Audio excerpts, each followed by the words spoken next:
Before we jump into today's show, I've got a really exciting announcement to make. The autumn cohorts for Start Your Podcast group program are now open. There are 5 dates between September and October, and it's a 6-week program that will get you launched before Christmas. So if podcasting was on your to-do list this year, if you really want to get your podcast up and done by the end of 2023, then come and join me for one of those cohorts and let's make it happen.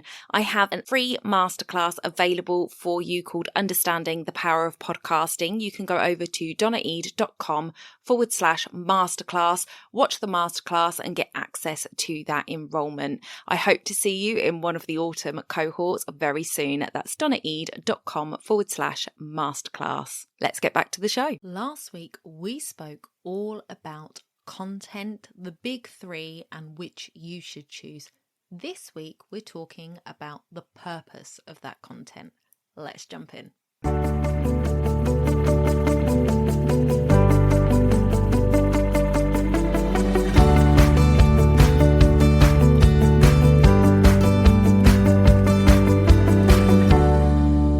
Welcome back to the podcast, everybody. If you weren't here last week, we did an episode based on the big 3 content producers, which one you should choose and why. This week is a follow-on from this one, so if you haven't checked out last week's, then do head back and take a listen to that and then come back to this one. So in today's show, I want to talk about the purpose of your content, and this was actually sparked by something that happened to me today when it comes to content production and how people deal with it. So this is actually like right off the cuff. I wasn't planning on doing this episode today, but it really fits with what happened today. So I am going to go through some stuff and I shall tell you the story towards the end. So make sure you stay tuned for that story. As I said, last week we spoke about the big 3 when it comes to producing content. So we spoke about blogs, we spoke about video, and we spoke about podcasting. And I went through the pros and cons of each. Now, one of the big things that we need to think about when we're looking at what type of content we're producing, so not the how, but the what we're producing, is the results that we want from that. What is the purpose of the content we're creating? Because I, for one, don't want to be creating content that's just falling on deaf ears or not being listened to, not being watched, not being digested. I create content because I have a passion for what I do, and I hope that other people will gain value from it. And I hope that that is why you want to produce content as well. It is a means to reaching people with information that you have about a topic that you are an expert at. So the reasons that we might want to create content is to build that brand awareness. So you come from a position of being an expert in a certain field and you want to give that knowledge to other people, and by doing so you are building your brand. You also might want to build a community around it. So I know for a lot of coaches that have coaching groups, they are really great hubs for community. So when they are producing their content, they're looking at how can I get more people involved? How can I bring like-minded people together? And then others might want to build a following. So you may be somebody who is the face of a brand. You want people to find great value in what you say, so much so that they want to listen to everything that you say. They want to join your Facebook group. They want to follow you on all of the social media platforms. They've got all their notifications turned on for everything. They're signed up to your email list. They are a true following fan. So those might be some of the reasons, and you may want all 3, you may only want one of them, but we're going to kind of break that down in today's episode. So if you want to build a brand using your content, you have got to add that consistency to it. Brands are known because they are seen all the time. So you want to make sure that you have a very strong brand identity. Now, we did an episode way back when, I can't remember which number it is, I will link it below, with Lynn Stainthorpe, and she was talking all about your brand identity. It is so important to know what your brand stands for, what it looks like, and what it sounds like. So if all of that sounds really confusing to you, then I highly suggest you speak to somebody on branding, because it's really important to know the voice that you are using when you are writing your content or when you are speaking your content. So brand consistency, this means using the same colors, the same fonts, and the same voice when you are producing anything online. So whether that is your main piece of content or the social posts and collateral that you build around that content, it all needs to have the same look and feel to create that brand identity. So your brand identity comes from your daily posts. So whether that's a photograph, whether that is a video, whether it is a short clip of audio, it all has to lend itself to your brand to help you build that brand identity. Community and following comes from interest and engagement. So if you want to build a community and build a following, you need to have something very interesting to say to the people that you want to reach. You need to be able to spark that interest by getting them in with that hook, by teasing something, by making sure that you're not giving away all of the apples in one go, just teasing it out here and there so that they can start to get to know you, start to get intrigued, and start to build that know, like, and trust factor with you. On that, building your community, this is the one that really, really got me today. So I went on to Instagram this morning, and somebody that I know personally was on an Instagram live with somebody I don't know personally. So this person that they were on with was a brand. It's a company. There are staff members for it, but it is not a well-known entity, I would say. So this brand had my personal friend, somebody who I know, on their live discussing something. The issue comes when you don't engage with your audience. So if you are on a live and somebody comments on your live, you want to respond to that comment.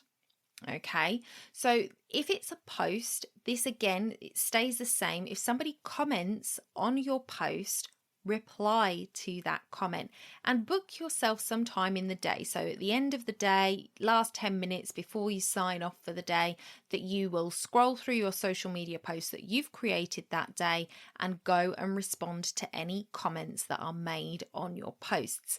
This should just be a standard practice in your business that you do this. It's a 10-minute job. You're usually only posting one post a day. You're maybe putting it on 2 or 3 platforms. You just need to go through, see if anybody has commented. If they have, then make the effort to reply to that comment with words, preferably. Sometimes if they've just hearted it, you can like that comment back. You don't have to put in any effort. But if they have written something, that was a great post, thank you so much, that helped me, hearting it is going to be a bit disheartening to that other person. It's like, oh great, okay, they liked it. That's nothing to them. It doesn't mean anything, and it doesn't do you any favors in the algorithm, really. But if you were to post, oh thanks, I'm so glad you found that helpful, what in particular was it you were stuck with, or what in particular helped you, then it gives the opportunity to start a conversation that will help you in the algorithms, and it will make that person feel important and feel heard. And if you are wanting to build a community, then people need to feel heard and they need to feel important.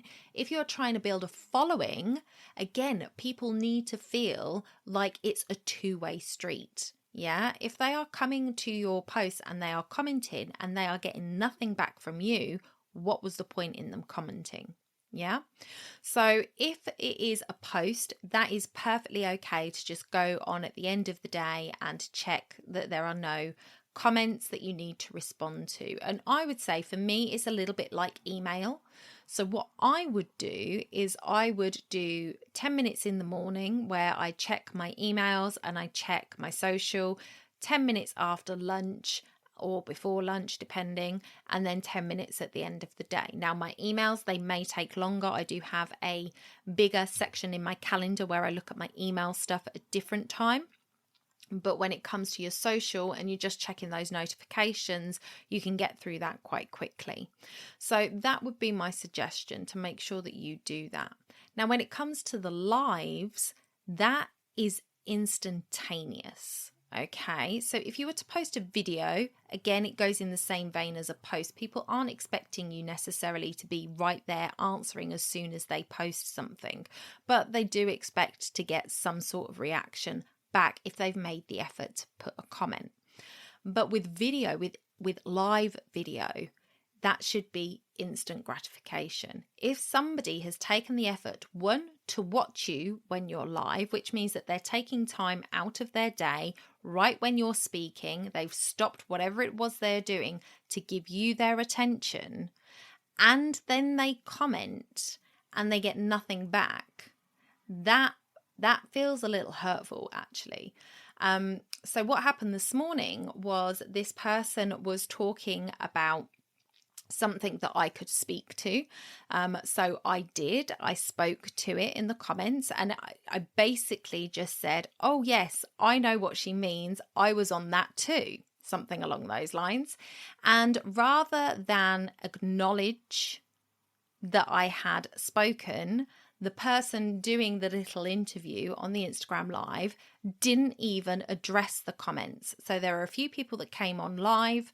I think I was the only one who commented. I could only see my comments as we were going through this live. But I commented this one comment. I got nothing in return. When they finished, she didn't go back through the comments. So I know it can be difficult to kind of read the comments as you're talking to somebody else, and it can really interrupt the flow of your interview. You have to have good interview skills and good multitasking abilities to do that. And I know for some people that can be difficult.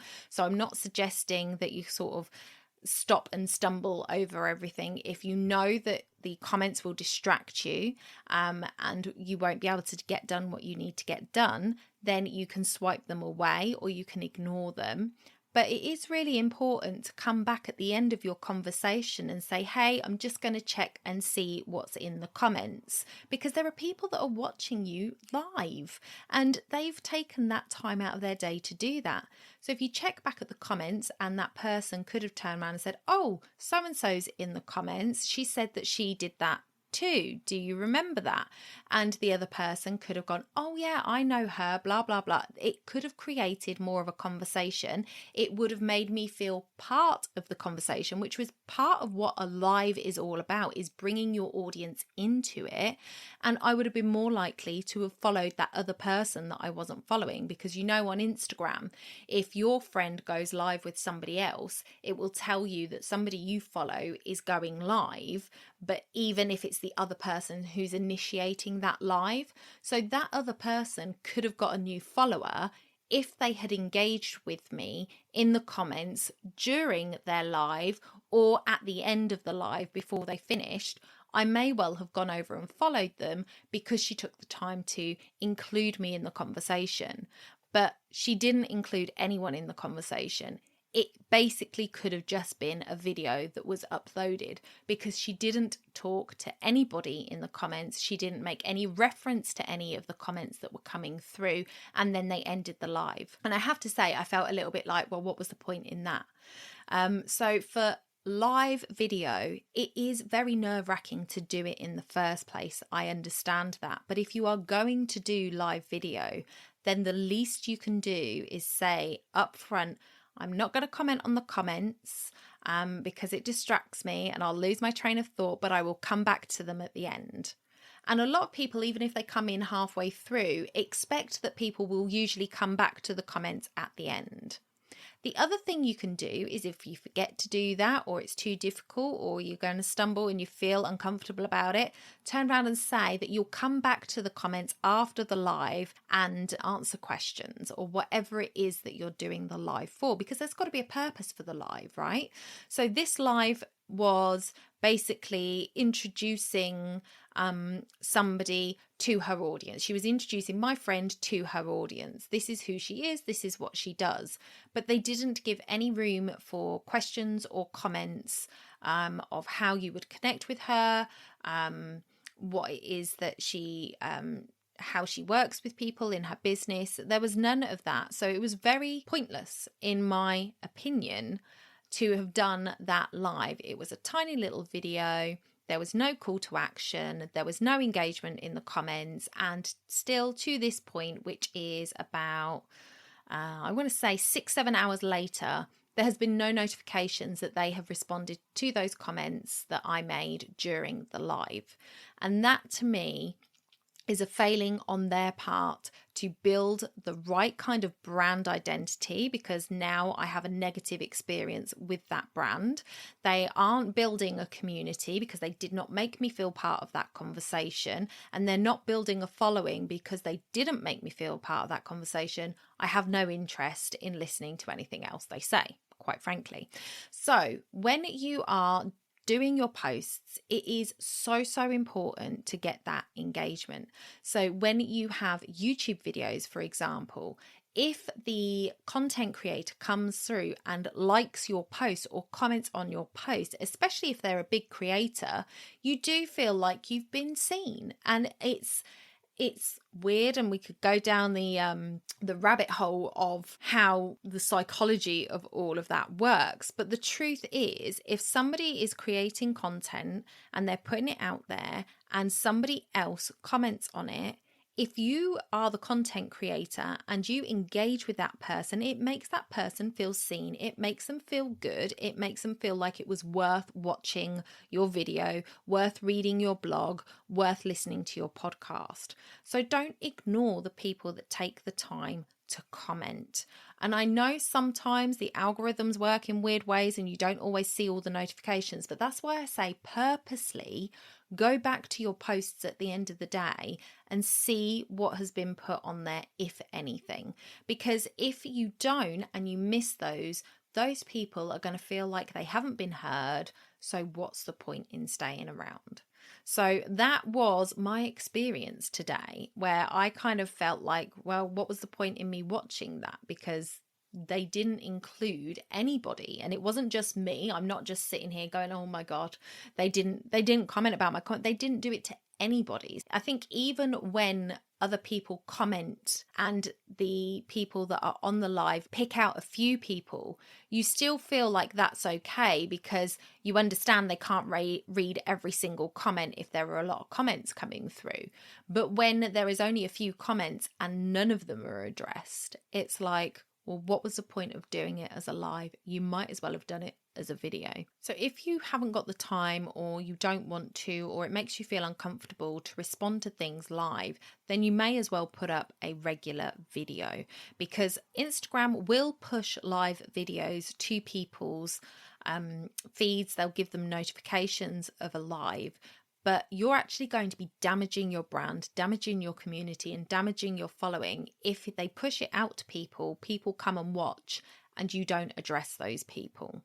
So that is my advice. Take it or leave it. That is completely up to you. But I would say that you should be making sure that you are checking your social media posts, making sure that you are commenting where other people are commenting, giving a little heart emoji to anybody who drops an emoji in the comments, and just making sure that your audience are feeling like they are having a two-way conversation with you, and it's not just a one-way thing where you're giving them information and they are not being heard in return. So if you want to build your business and you are going to create content, especially using any of those big three that we spoke about last week, make sure that you understand the purpose and reason behind creating your content, and then make sure that you engage with the audience.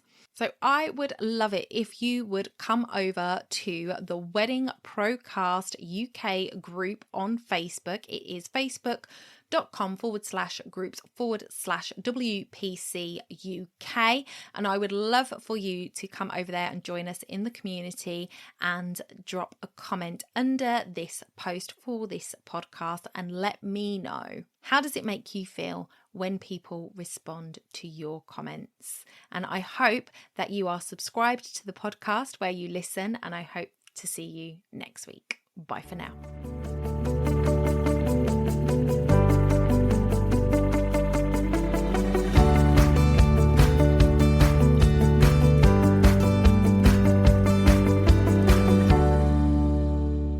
Don't forget to hit those stars and leave a review of the podcast where you listen if you found value in what you heard today. It's a free way you can help the podcast reach more people just like you.